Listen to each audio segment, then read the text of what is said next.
our own work came out of the abstract expressionist movement in New York in the 1940s. I have the feeling that for a long time, expressionist art was looked at less profoundly than it is being looked at now. And I think it is being looked at now because there is a revival of political awareness and, again, an awareness of the anguish that everyone must feel in this tormented world. We understand expressionism as an attempt to express what one feels inside. The angst, the anguish, the schrei, the cry, the ich, the I. We came back to it with Ernst Toller's Massenmensch. This play, written in jail following the failed revolution in Bavaria.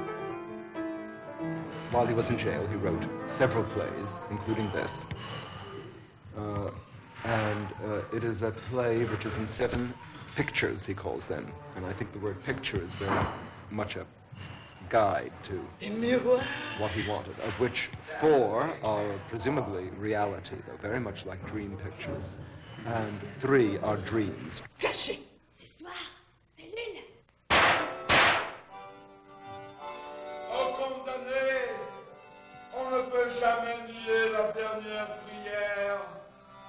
Vous êtes tous invités à la dernière danse.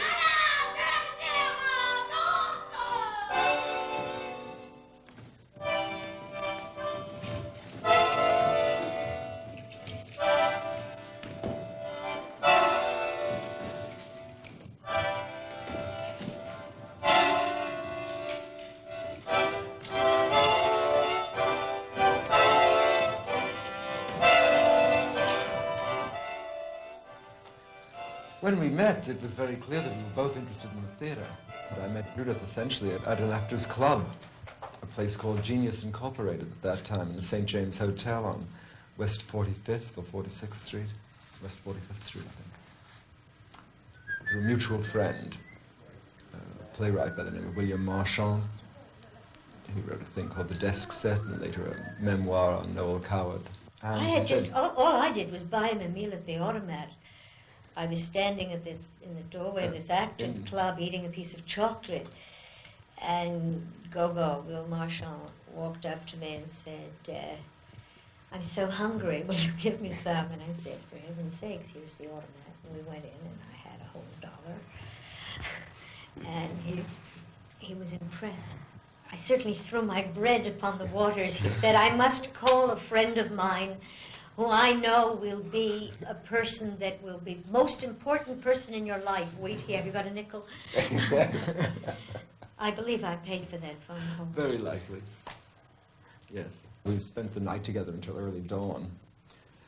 Words, but words are all I have. Correct. To take your heart away. When Julian and I began to work together on the creation of this theater, even before it had a name, we felt that breaking into the form was the first step. We were already politically committed, but we knew that that had to come first, that there had to be a language in which you could speak in order to make any useful content. Tutti sono a posto e il tempo davvero viene. The places. I said 1 minute, but it's really places. Tell them places. Places. Arrêtez! La bataille vous fait perdre l'esprit. Je saisis votre bras. La masse doit être amour entre le peuple. La masse doit être communauté. Communauté, non pas vengeance. Moi qui ai été tué, son légitime défense, fureur aveugle, non pas aide à la cause. Vous tuez des êtres humains, mais de cette façon, vous ne branlez pas l'État que vous combattez. J'étais prête à faire taire mes sentiments pour le bien de la race. Je vous prie, détruisez le système. Mais toi, tu veux détruire les hommes. Je ne peux plus me taire. Je ne peux plus. Ces otages dehors sont aussi des êtres humains, à jamais frères. Pour la dernière fois, silence, camarades!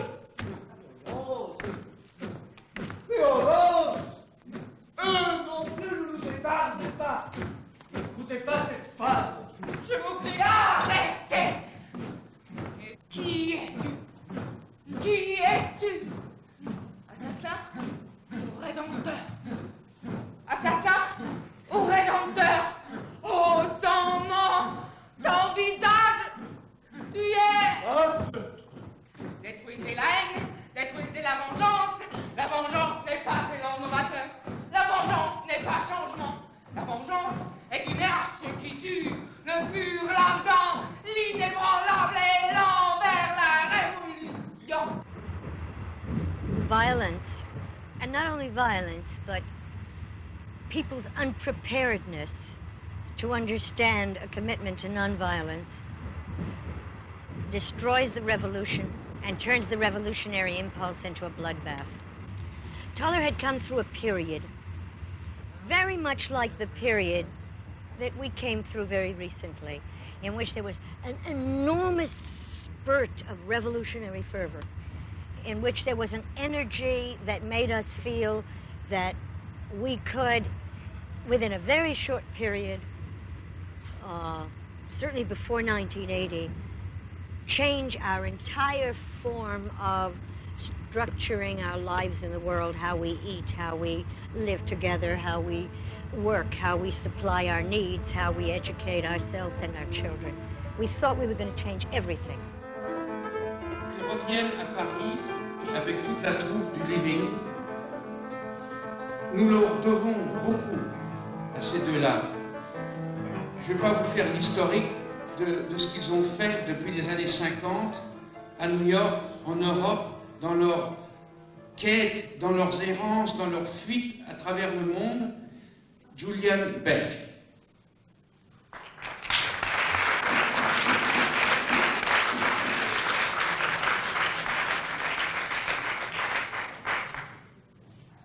But complacency is hard to shake. We thought it only made of porcelain, a delicate and superficial coating covering the mouth and eyes of a river. It is a bridge, complacent. It has molecules. Though unseen, they move back and forth from the kitchen to the captain's table, carrying supplies. A century ago, Thoreau shook it a little. One after another, some shake it a little. We write poems about passion and prison to shake it. We scramble language with unthinkable flings and penetrating hips to shake it. And still the bridge does not fall.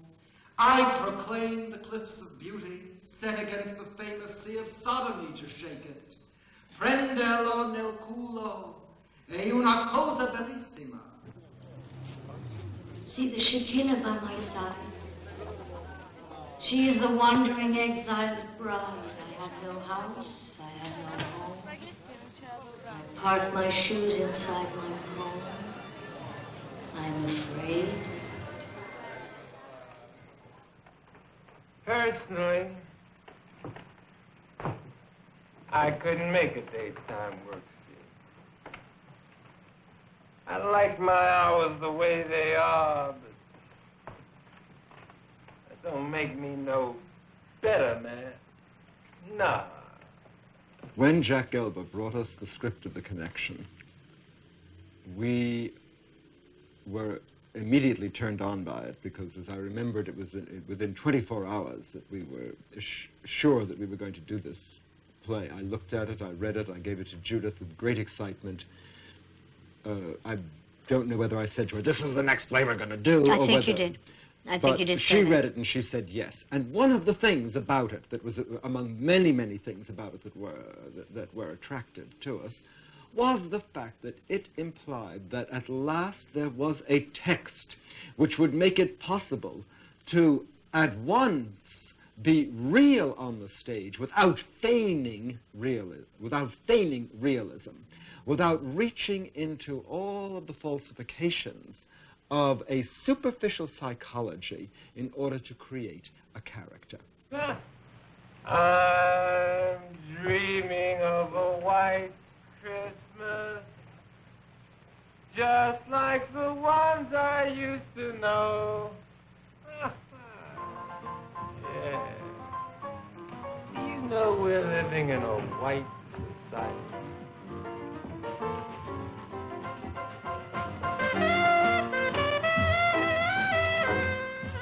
learned a lot at that time from the jazz musicians. We learned a lot about acting, true performing that came from a whole other discipline, a whole other kind of behavior in front of the public. Everybody's high and I'm not. You gave them more than you gave me. Now, why should I cheat you, Leech? I'm not high, cowboy. What was that tune you were playing yesterday, man? Let's try it. I got eyes, baby.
Give him a salt shot. I can't, baby. That was my last bite. What we learned in the connection,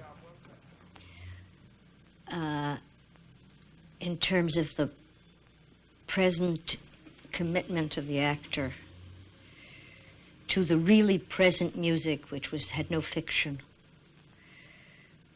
or to the fiction of the story, which was, again, in a Pirandellian way, broken in another level of reality in the play, about the play being performed. And that relation to the actor's real life, I think in some way that took a new step with our commitment to the work of Artaud, with our discovery of Artaud. Artaud's desire to bring to the theater the outcry, the great scream, as the Greeks tried to reach for that moment of scream. It was the protest, it was the way, at least, of the voice breaking out of the inhibition. Do I dare and raise my voice? It was that specific attempt. And Artaud wanted to smash the whole prison of society with this outcry, with this scream. In the brig, number 6 flips out, freaks out, and screams, "My name's not Six. My name's James Turner."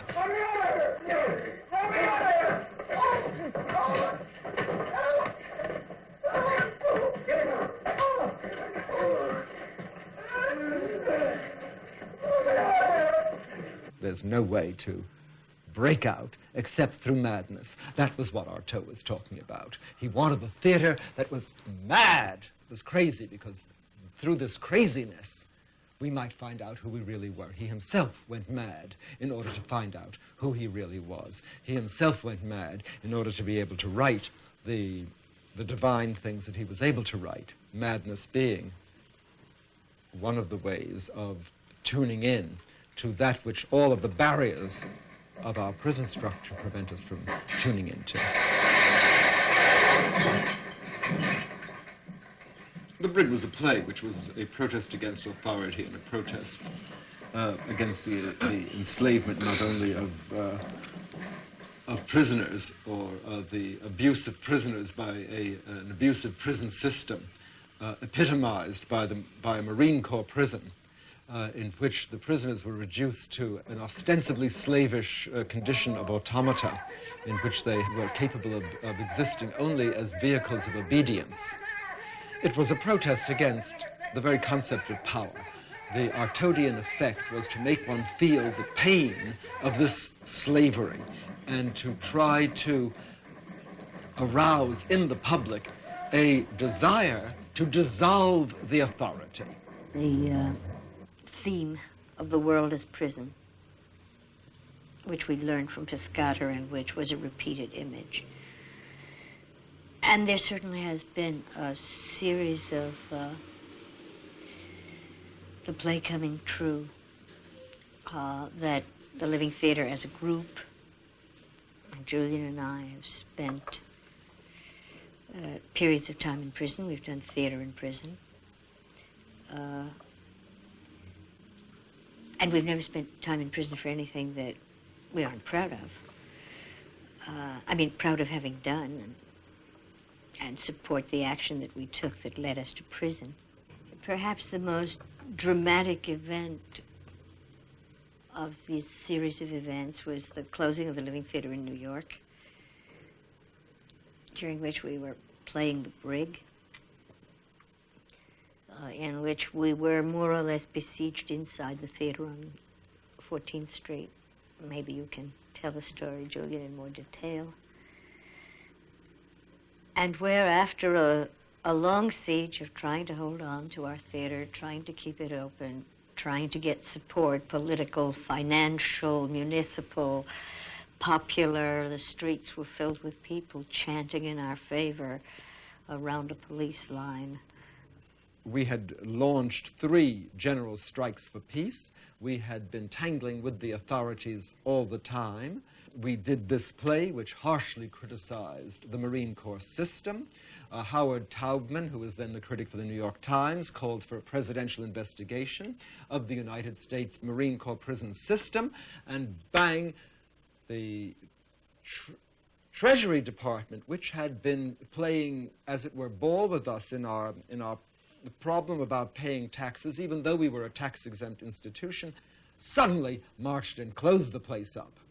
We were given notice we were going to be arrested, and we went in onto the stage, and on the stage was The Brig, and we went into the inner room, and we closed the door the way the guards closed the door on the prisoners in The Brig, and we remained inside there until the federal authorities, with the help of the municipal police, took us out. The cast, the playwright, the director, the designer, all inside. They took us out of the theatrical prison, put us into the wagon, and drove us into the real prison and locked the real prison door. And it was an Artodian experience. It was a Brechtian experience. It was a life experience that I think we've used in our work the way one uses the insight that one gets from a work of art.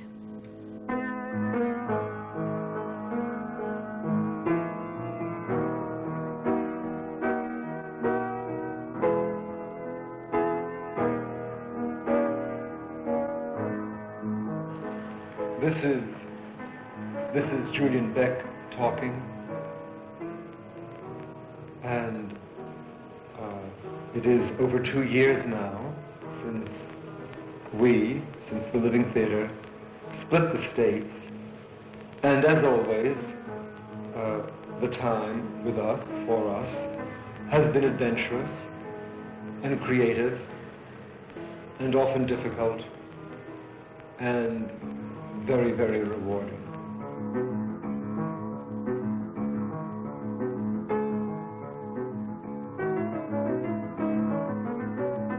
Collective creation. A group of people comes together.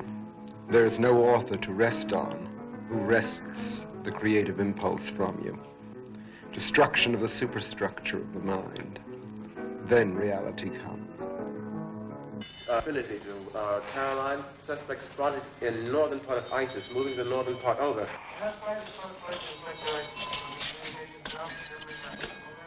Over and out.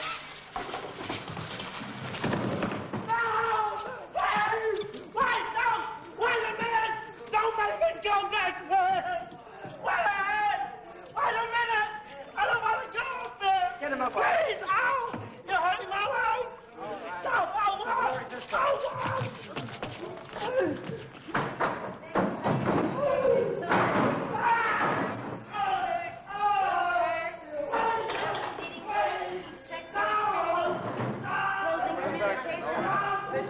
Terminus action, over and out. What are you doing to me? Please, don't! Don't! Listen, I'm gonna go home with a heart. I feel a bad heart. Oh, damn it! Ow! Ow!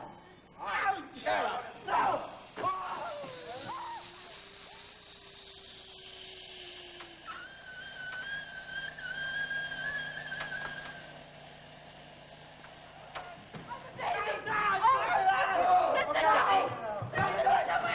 Is there a questioner?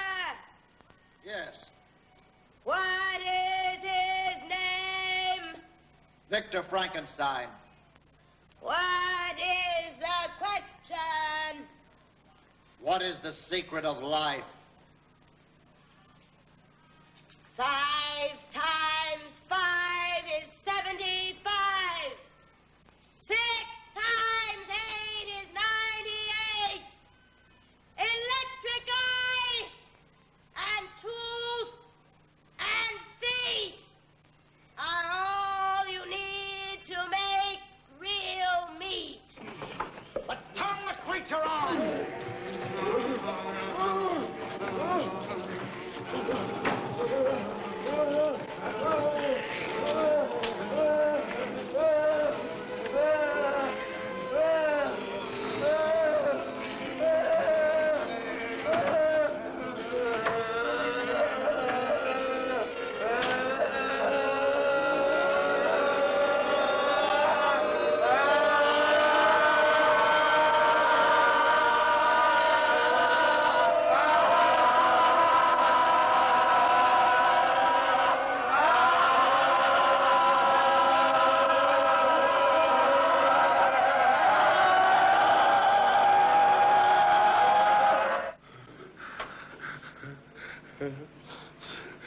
Soon, a gentle light stole over the heavens and gave me a sensation of pleasure.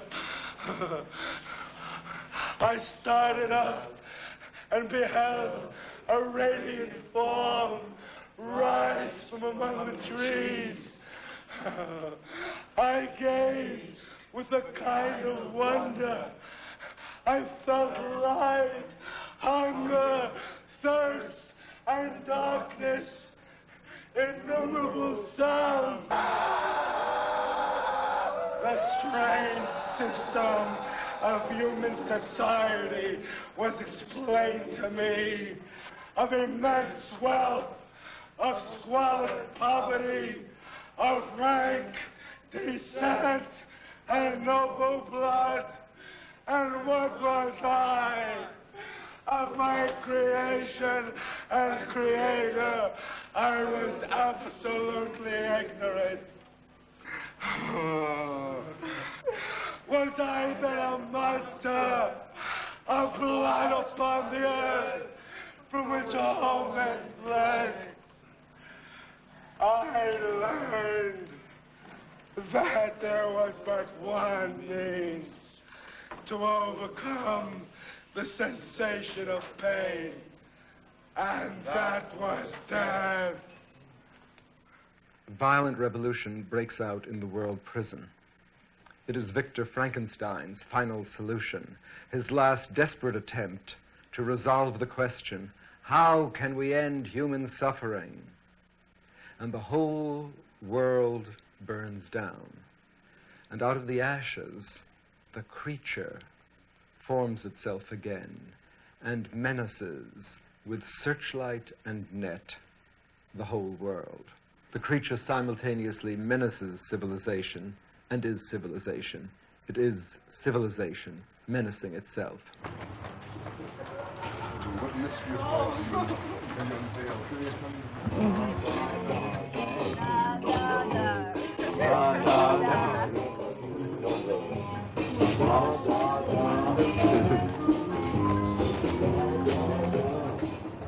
October 15th, 1982, Rome.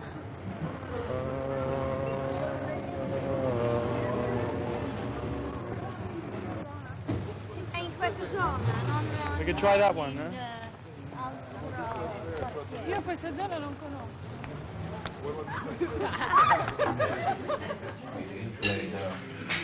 Una messaggera con un chilo di cioccolato e le scuse che la compagnia. Consolazione. Qual è stato questo? Il compenso. Il cioccolato. Adesso! Come la fai di questo momento? E perché cosa ci abbiamo? Senti, ci sono qua i piatti, ecco perché non sono lì, Antonio.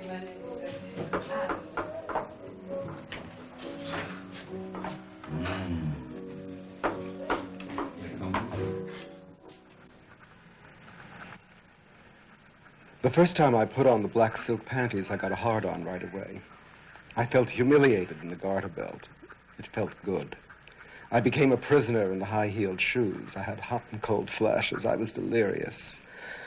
I wanted to bow down and be stepped on. I put on the black uniform of a slave, and I was so unbalanced by the sensation of submission that I needed to feel Madame's domination to balance me out. When I put on the panties, it felt real, and I grooved with it, as if I had taken off the mask instead of having put one on. The pleasure and the humiliation and all the illusions. That was what I played when I played the maid, the corrupt psyche of the maids, and of me, and of humankind. Sitting there in the dark, watching the past, watching oneself. I've been looking at myself too much.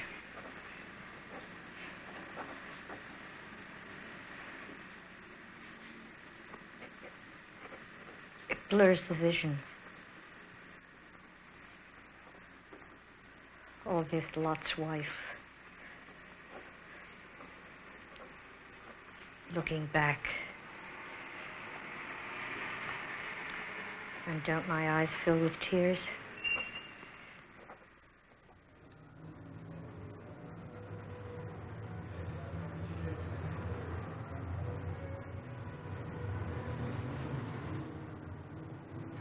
No, it really seems to me that we're trapped inside the problem of a hunting society that's conquered and taken over. Maybe a masculine hunting society that's taken over an agricultural society and dominates it, and which is constantly asserting its strength and its power by killing.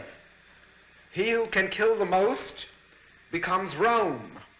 He who can kill the most is the victor, owns all the money, has all the power, all the palaces and all the gold. I don't know.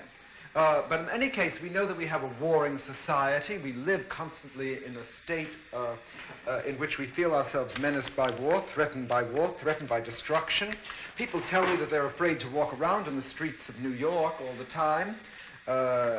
There's arbitrary death and all kinds of forms of murder and violence. The state proclaims capital punishment and then wonders why an individual who is for himself the state can't also determine or decide that they have the right to kill when their state is threatened, when someone has impeded them, when someone has broken their laws, their essence of being. And this violence which surrounds us all the time, and it takes so many, many forms, is right here in our food. We take it into our body. This death, and we understand life as a struggle against death, this death is something that we constantly commit, each one of us, every single day, with the slaughter of animals in order to nourish our bodies. And all these attempts to live in peace and all of these conferences about disarmament seem to me a kind of meaningless hypocrisy. That change is not going to come about until the sense of death, the sense of murder, the sense of violence, and the sense of killing is no longer part of us. And that has to begin. It must begin with the affirmation of life, when we begin to say and we begin to feel, no, you can't kill. I begin right here. I begin right here in my own kitchen with my own life. You can't kill animals in order to live. Maybe you can't even kill vegetables. That's another story. But we begin with that with which we have the greatest affinity, with that of which we are most directly a part. And we start there. And maybe after that, we'll go on to some other condition. When the pacifist does not combine his pacifism with vegetarianism, maybe it too easily and too quickly breaks down into that moment when the pacifist says, but there's a certain moment when you have to kill. And that's the moment when the truth flies out and it all disintegrates, it all falls apart, and we get back into the same old story again.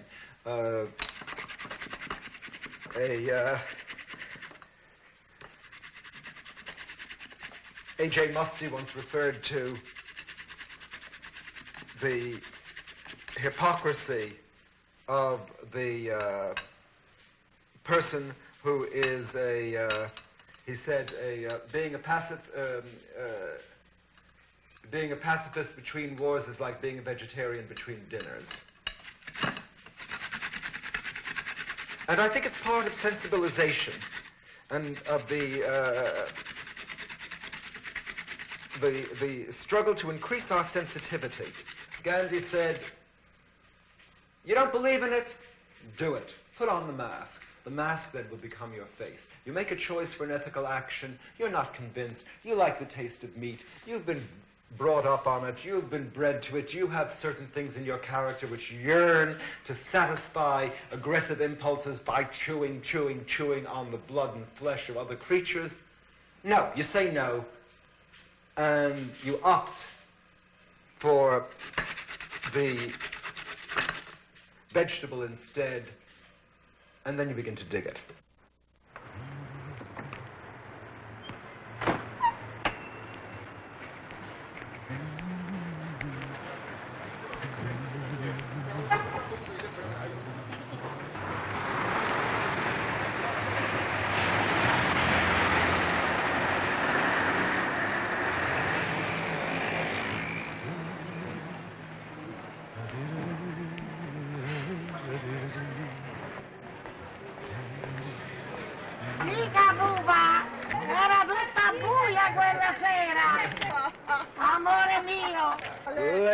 La signora è veramente una bella attrice. Ah, bello, voglio venire con voi qualche giorno. Sì, un bel giorno, sì. Lei vieni con noi, sì, andiamo in giro.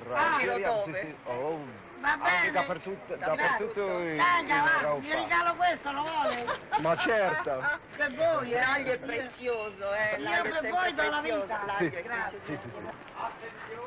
Terrorista che torna in Italia sotto scorta dei nostri funzionari di polizia intende esprimere la condanna ad ogni forma di intolleranza anti-ebraica e antidemocratica, chiedendo alla One of the single most important influences on every aspect of the theatre's work was Paul Goodman.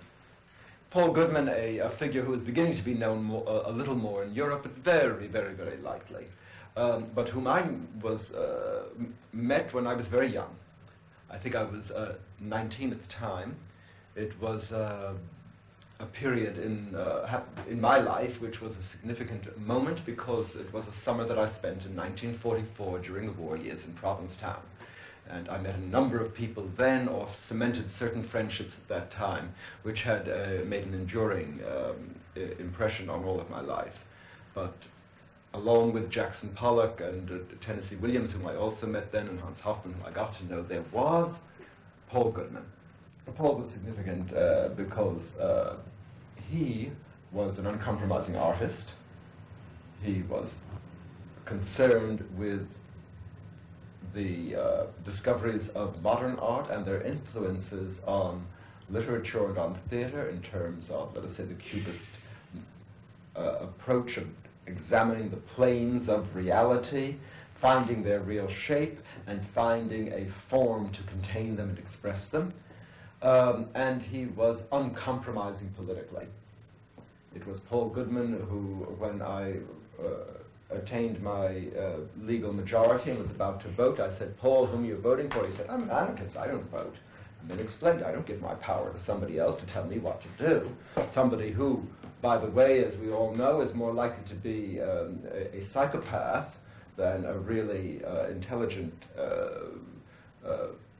psychologically secure individual who's more concerned with the welfare of the people than he is with the accumulation of power. And a bell really rang, which the reverberations of which have still not stopped inside my head. And Paul supplied us with 3 texts that we produced. One of the first plays that we did was his Faustina, and later we did a remarkable play of his called The Young Disciple, in which he began to develop, before we were at all aware of it, Artodian techniques. These Artodian techniques came out of his work as a psychotherapist and as a Gestalt therapist. His salient question always being, when you said something hurts you or bothers you, where do you feel it? Judith spent 2 years in therapy with Paul Goodman. At a time when I was directing his plays, and it was a very interesting, many-layered relationship, and one which in some way taught us, I think, one of our basic areas of exploration, that of not dividing life into little pieces, but that of mingling the artistic life and the psychological life, in this case, the psychotherapeutic experience, the human relationships, very complicated sexual relationships that at that time were part of that theatrical, psychoanalytical community experiment. And we in the theatre had wanted this freedom. We had wanted to break down the bounds of the theatre, break through the proscenium, and we had also wanted the theatre which would be able to speak freely politically. And this we never really had. We'd never really had because, I think at the time that we started out, it was impossible to speak freely in the theatre. During the McCarthy era, the repression was so great that even the critics would say, you cannot mix art and politics. Agitprop is absolutely not art, and all political theatre is essentially agitprop, except when you kind of slide it in easy doses. And in '68, all that changed. We ourselves came out of our prison. The Living Theatre, we had been working up to it. We had tried a number of experiments, but in '68, finally, I think it was the breakthrough. And we all said, and got very high on it, went into an ecstasy from it, because masses of people all over were saying, no, we don't want that world anymore, and we are dreaming of something else. The error, of course, was that we imagined that by declaring this, by coming out with our statement, by looking towards into the future, into a crystalline sphere, that we could enter there also.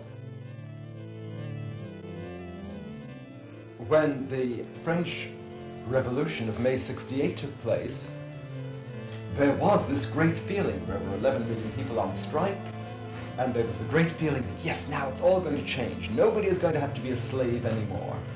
It's all going to be different.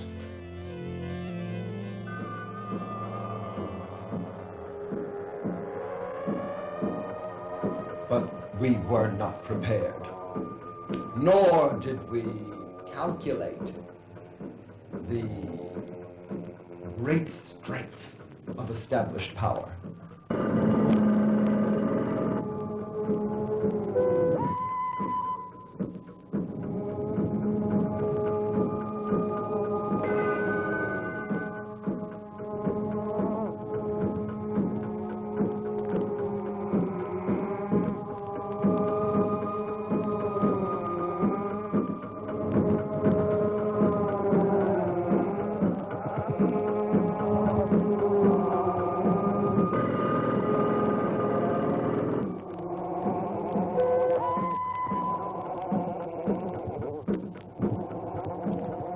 The problem was where to carry it.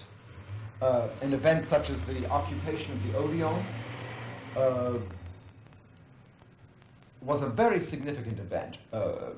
Some people were offended by it, and they felt, why didn't one occupy a place like the Comédie Française, let us say, or the Folies Bergères, a very commercial sexploitation institution?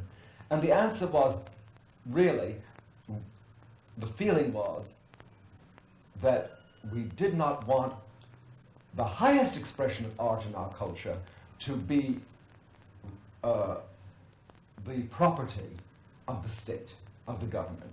That temple of art had to be freed, had to be liberated. And in it, an event that had not been foreseen took place, and that was the great public assembly, where people met day after day after day, freely pouring out whatever they felt. Anybody could come to the Odeon, anybody could be a great actor, anybody could get up in front of the full house and tell that full house what they really felt or thought, and people sitting in that house did not have to remain silent. They could respond, they could answer.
And I thought to myself, me, an anarchist pacifist, what if the dream were to be realized and the beautiful anarchist pacifist movement were to accelerate and begin to gain momentum? Would we then be safe from the hunt? Would we then be safe in the prisons? Would we be safe?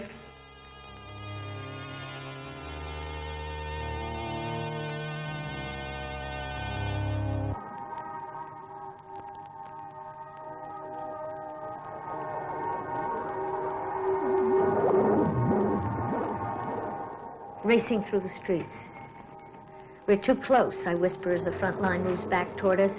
Wham! The forces of order attack. The puffing sound of the tear gas firing and the stampede of which no one can choose but become a part. I look back and I see Julian disappear into a cloud of tear gas.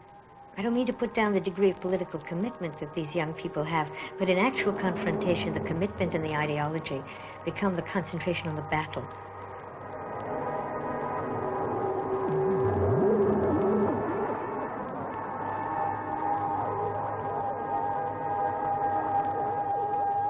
Et a déclaré aux journalistes, je dois constituer les comédiens du 𝐶𝐶 avant de prendre une décision.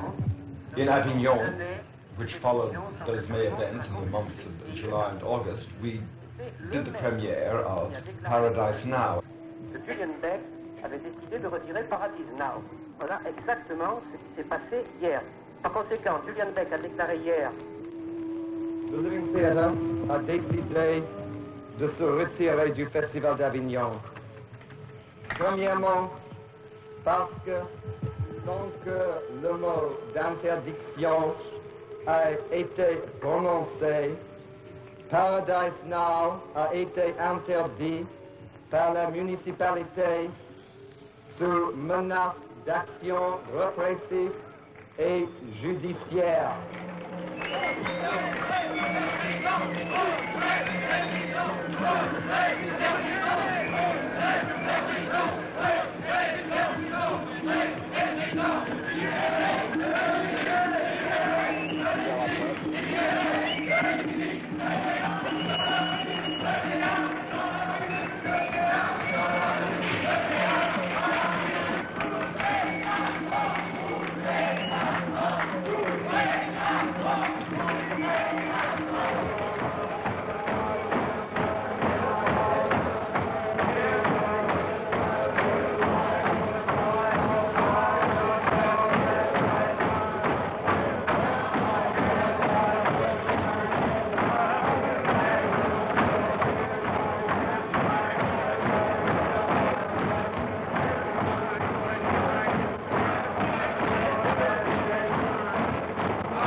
It was only in 1964 that finally my life for living theatre began the realization of its tribal nature.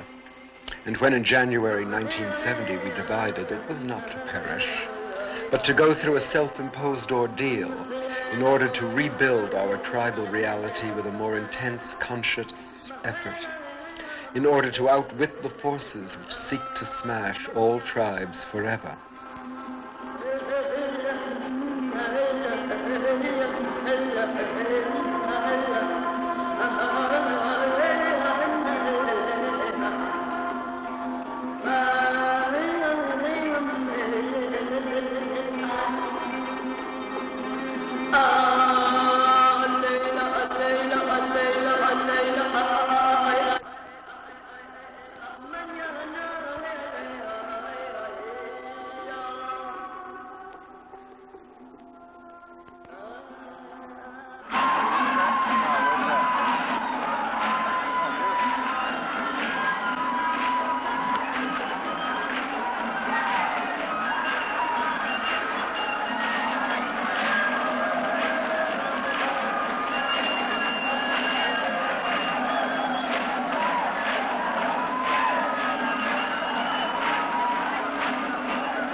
When the people see us as we amble down the street, they know who we are. They know we are the secret lovers of their bodies who visit them at night. We are the incubi of their unconscious. We are the meat of their dreams. We are the liquors of their spirit. We wrestle with their immaterial form. They know their state is strong and big and brittle, and they know the tribe is weak and small and unbreakable, if it is bound together by love.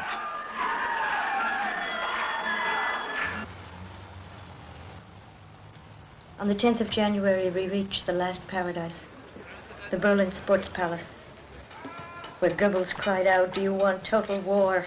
And the German people answered, "Sieg Heil."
Leute, es ist gar keine demokratische, es ist gar keine kommunistische, es ist gar keine liberale Regierung, es ist gar aber nichts. Aber die Polizei verhaftet jeder Anarchist, jeder Hippie, jeder fucking motherfucker, everybody, you know, and they can make it.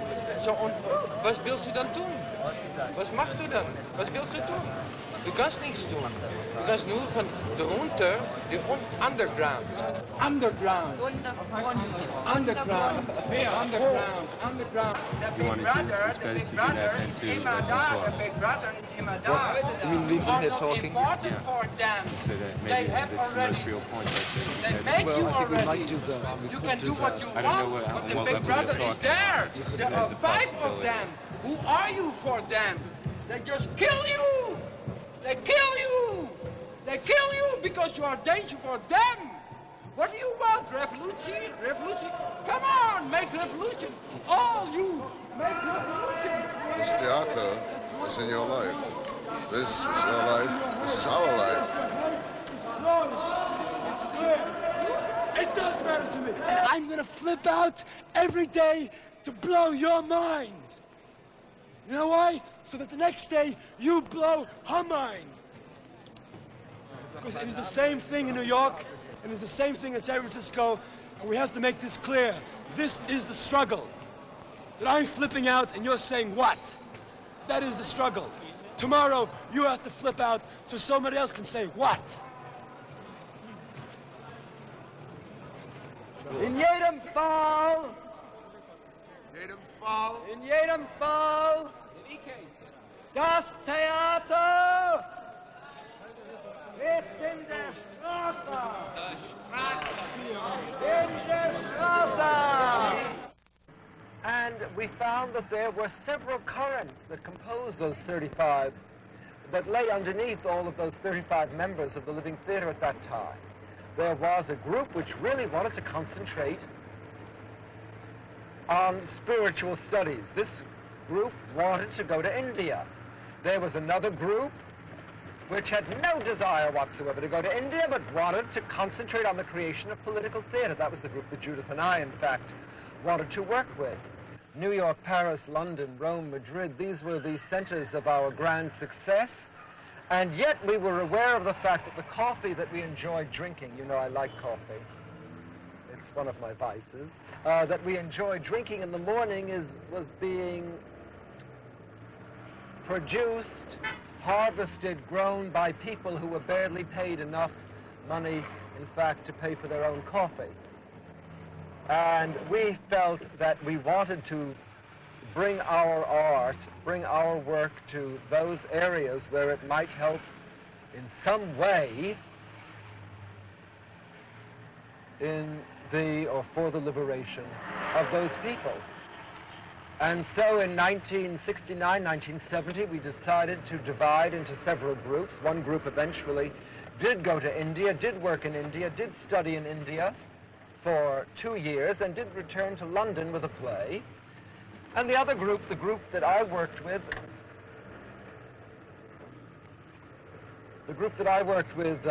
went to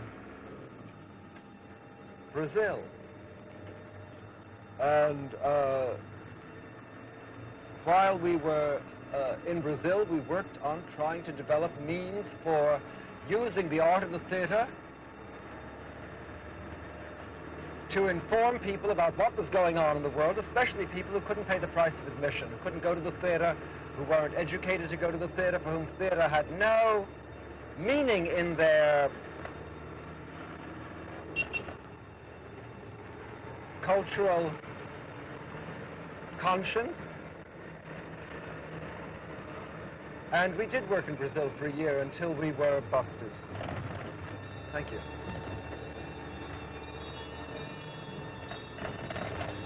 We were busted on a charge of subversion.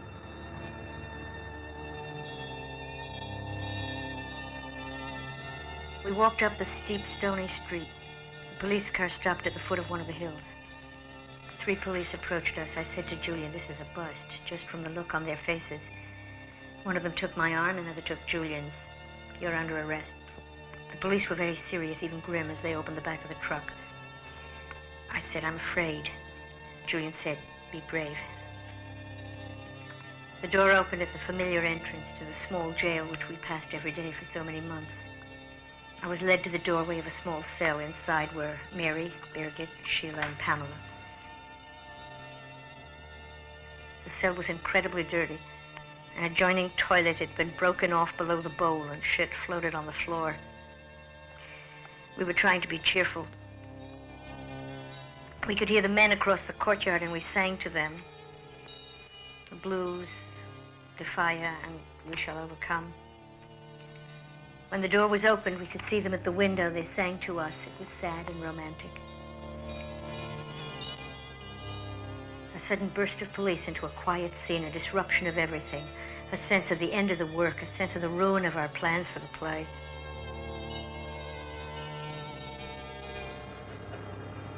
Ultimately, there was so much publicity and so many friends marching in front of embassies and airlines offices in different parts of the world, embarrassed the Brazilian government enough so that they expulsed us, and we were expulsed from Brazil.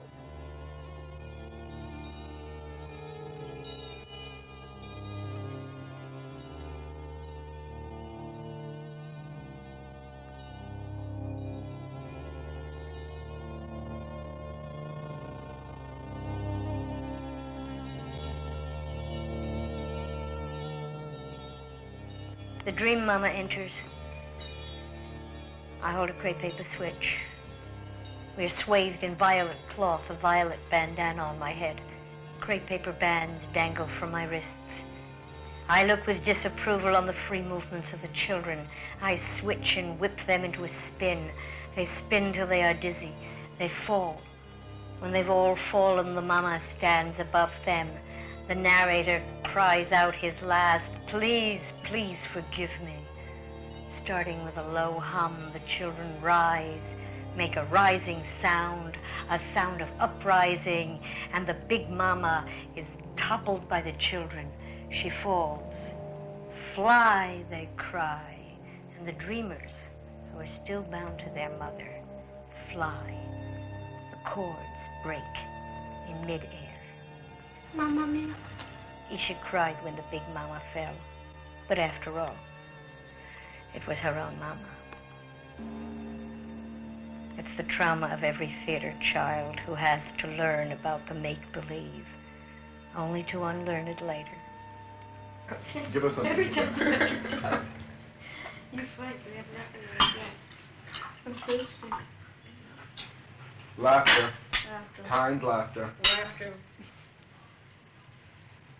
But I think I remember Suzanne saying to me, "Isha wants to do the 7 meditations." And I said, "What?" Because that was very strange. I never thought of that as a play that any child would want to participate in. The police department and the armed forces are the two arms of the power structure, the muscles of control and enforcement. They have deadly weapons with which to inflict pain on the human body. The techniques of the enforcers are many.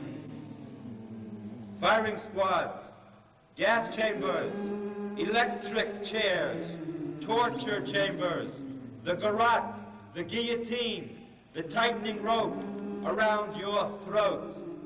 The parrot's perch is the name given to the pole from which the victim is hung. Electric shocks are then applied to the most sensitive parts of the victim's body, to the eyes, ears, mouth, to the breast, anus, penis, and testicles, or vagina.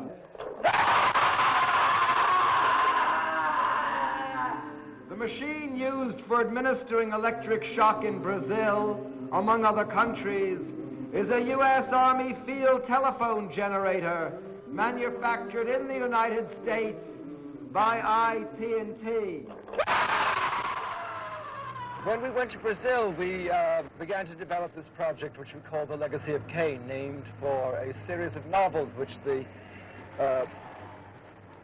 19th century novelist Sacha Masoch had planned. He planned a series of novels which were to be based on a series of themes which he thought represented our enslavement to one another. and which represented the constant presence and manifestation of violence in our society. Violence being the heritage of Cain. And the themes which he chose were money, the state, property, war, love and death.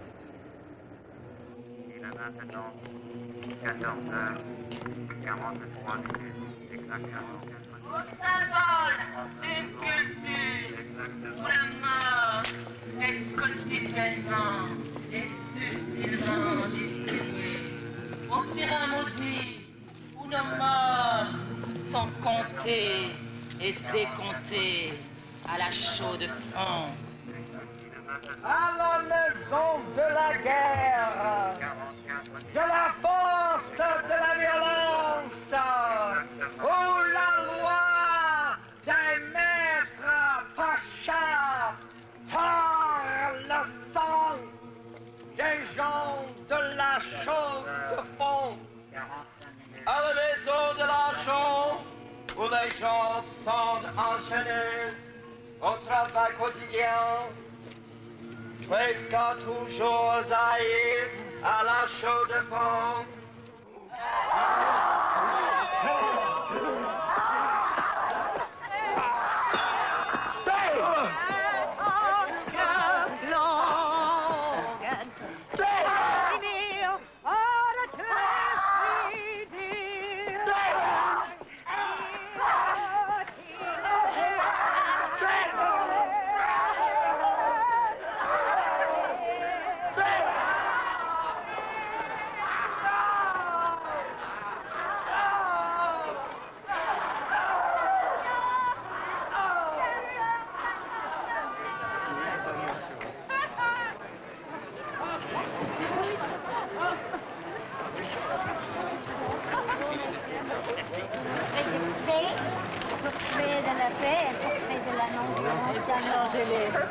Pour changer les valeurs de mort en valeurs de vie.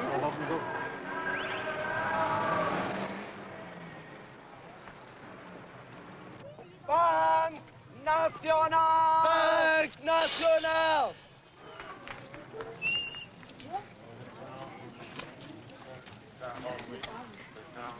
Ceci est les femmes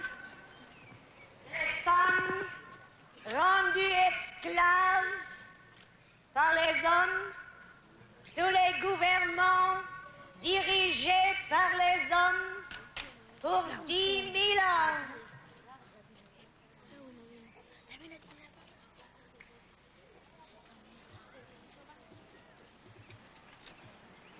La chaude fond, où nous vivons prisonniers par le mariage et où nous perpétuons les mythes de l'amour post-festif.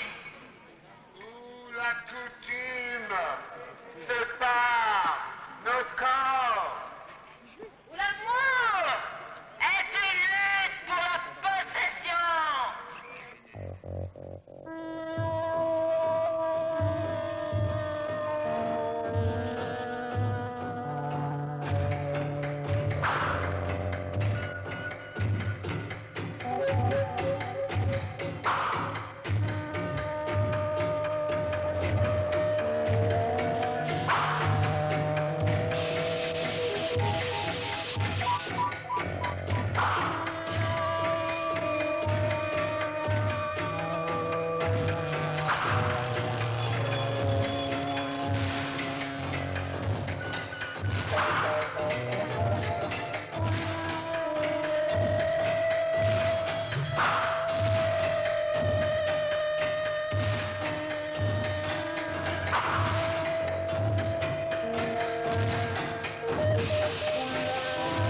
With Prometheus, we began to grapple with the theme of the state and the relationship of the individual and of the people. Then we planned, in fact, to create two plays, Prometheus in the theater and Prometheus in the street, still harboring in our heads the notion that it was part of the six-pointed star, which we called the legacy of Cain. If you remember, those 6 points were the state, money, property, war or violence, love and death. And it seemed appropriate to begin to work on this play here in Rome. It was here in Rome, in any case, that Shelley had written Prometheus Unbound. And we wanted to create these two versions, one for the theater, in order to resume our dialogue with people from whom we'd been cut off for almost 10 years. It was 10 years since we'd actually worked in a theater proper. And to make the statement that we were addressing ourselves to everybody. In the period of time when we'd been working in the theater, we had found that there was a significant dialogue that we had not had a chance to develop, a dialogue which we had cut off after the creation of Paradise Now, and which we wanted to deepen. In Paradise Now, we had said that we began with that the revolution was a long climb right up the ladder. And the first rung of the ladder was the revolution of culture. And in '68, that revolution really began to happen. In Rome, we felt fired, and the word is appropriate, about developing the theme of the state in the frame of the myth of Prometheus, the rebel, the revolutionist. The reign of Kronos is overthrown by Zeus with the aid of the Titans, one of whom is Prometheus. But it became a story of repression after repression, beginning with the repression of Metis, Zeus's first wife, Wisdom, whom he takes and swallows and locks away in the prison of his belly. And we now have the reign of things that are measured. And we enter into the culture of thingness, in which everything is bought and sold. And it is from that that Prometheus tries to break out. He takes the fire, he distributes it to the people, he explains the meaning of art, science, medicine, how to care for ourselves, and begins the actual creation of the world. He creates beauty in the form of Pandora, whose box contains the 10,000 wondrous things, which is ultimately closed at the last minute. And I don't really think that the myth which says that out of Pandora's box came evil is precise. I think that's a masculine interpretation of what the woman lets out of the box. And I think that actually she let out everything that's good, flowing, beautiful, yielding, exciting, but the box was closed at the last minute because it contains hope. Where is hope? Alas, not in the male, but it is in the woman, and for that, the female is repressed. And this became the theme of the first act. the second act was the projection of this dream, or these dreams, on history, in order to give us some insight both into our history and into our dreams, into our myths, and into the consequences of these myths and these ideas, and into a circumstance in which there might be a genuine effort to change the world, but which fails because you can't carry into a transformation the elements of the old culture, because those elements, those cultural elements, will shape whatever you do. The second act is the story of the Russian Revolution, and in it we see Prometheus again, but not as Lenin, but as the anarchist movement, primarily as the American anarchist Alexander Berkman, who returned to Russia when he was expelled from the United States, along with Emma Goldman. She also returns, and she, played by Judith, is the Io of the first act, the pursued woman in search of the holy. Zeus is transformed into Lenin. Train here, I thought they would take us straight from the station to the Peter and Paul prison. Well, it's a very different picture. The proletarian revolution is imminent. We don't need any government. All we need is a Soviet of workers, peasants, and soldiers' deputies. Long live the world socialist revolution! And the mass melted into the night. And they then watched the demise that followed. June 7th, 1982, Vienna. Syrian troops on their way to meet Israeli armies in Lebanon. Ships sunk in the ice off Port Stanley. In an interview for the news, Julian says that the only thing wrong with the theaters is that they lock out the people. Actually, there's a lot else wrong, but it is a refuge. The beautiful Volkstheater, noble and pale on a little hill in the city's midst. A refuge from playing in the boat hangars and the Sportspalast. A refuge.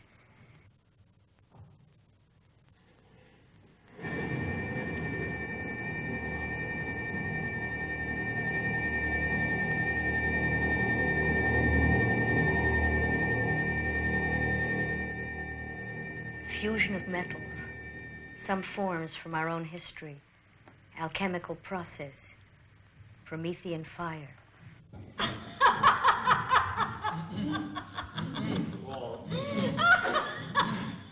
La femme et le serpent vont se chuchoter des secrets.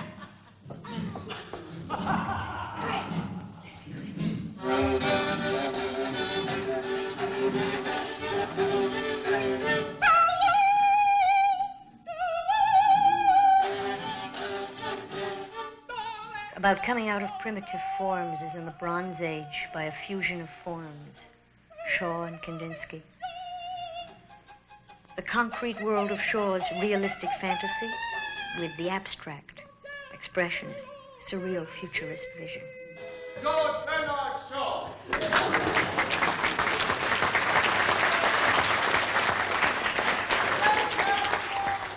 Plus distingué, du bien, de plus en plus révolutionnaire. Au fur et à mesure qu'elles vieillissent.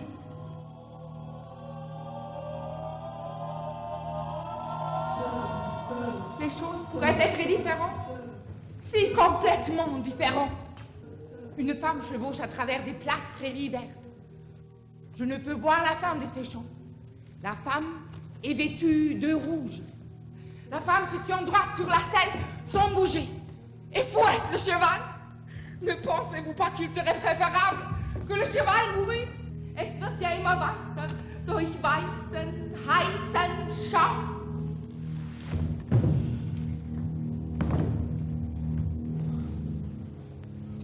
Je suis Lily.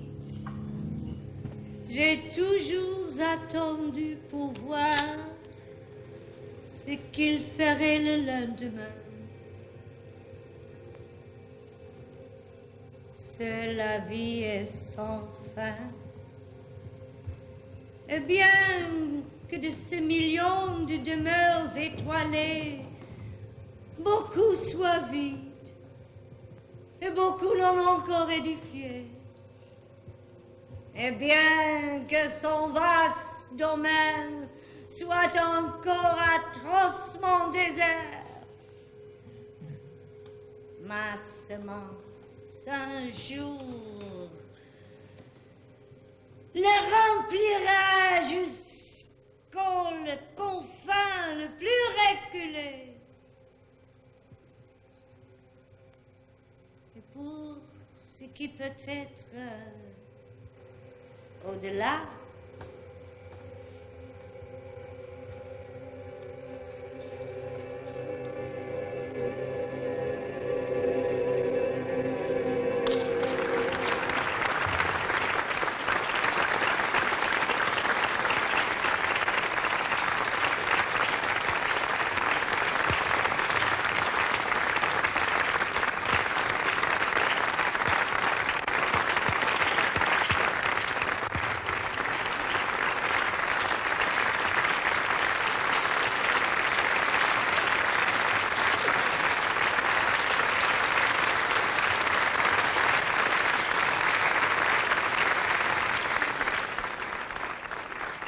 Now, conscious evolution,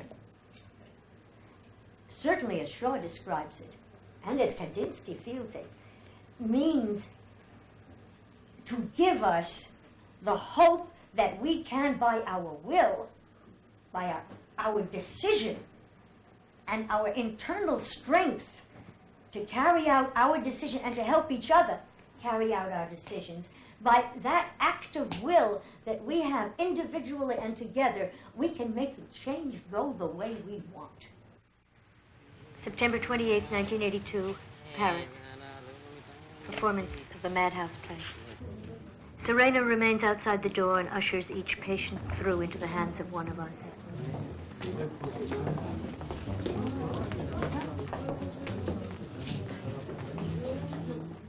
Horacio has written some lines. In the geometry of time, fire has no form, nor does the mind. And you're blue, I'm yellow. We could make green on the palette of dawn.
Être libre, c'est être libre de faire la poésie tout le temps.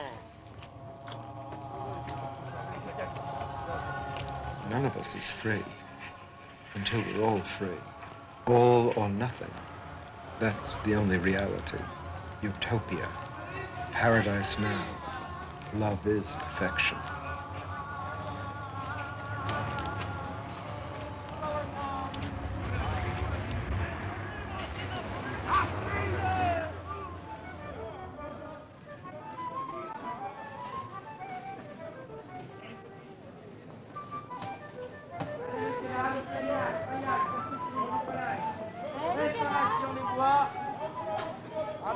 There is no difference between Brecht and Artaud. They are the same person, but because of the difficulties during the Hitlerian image, the one disguised himself as the other.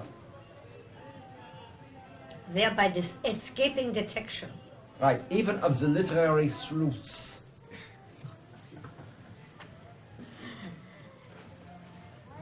Does anybody want some coffee?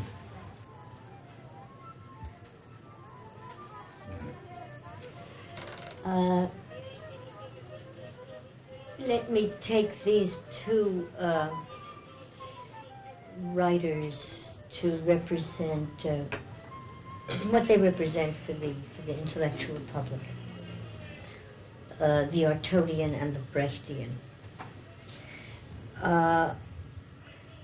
Because I think that what we did in Antigone, very specifically in Antigone, was to unify what clearly needed a complement. That is, if the Brechtian theater is an intellectual theater, and if primarily it deals with a moment of perception and reflection and change of attitude, something taking place in the brain. And if the Artaudian theater is primarily a visceral experience, an experience that we must have with our whole body, the nervous system is very highly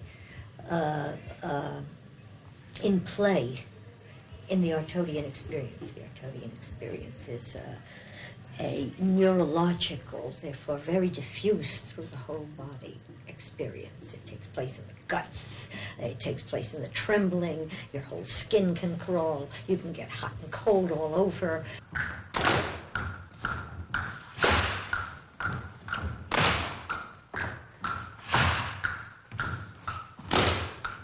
I beg you, don't talk about fate. I know all about that. Speak of him who kills me, although I'm innocent. He has a show coming from fate. And don't think that you're safe. You're really the victims.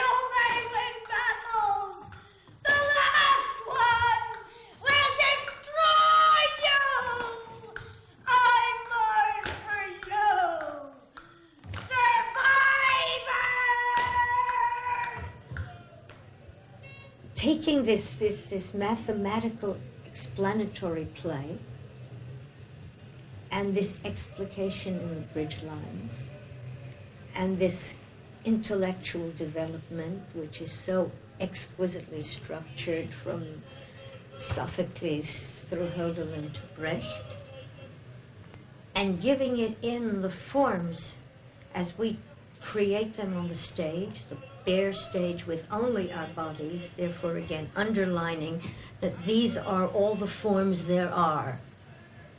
How we stand, how our bodies interrelate, our postural forms, our physical relationship with the spectator antagonists, our whole comportment physically, and our visceral commitment, our actual sweating reality of what we're feeling and going through. Matching these two elements, this physical element and this intellectual element, that seems to me to create an entire person. That is, the human being is composed of spirit and matter. But she, who saw it all, could only help the enemy. Who now comes to destroy us. For time is short, and the unknown surrounds us, and it is enough to live unthinking and happy, and patiently bear oppression, and only learn wisdom with age.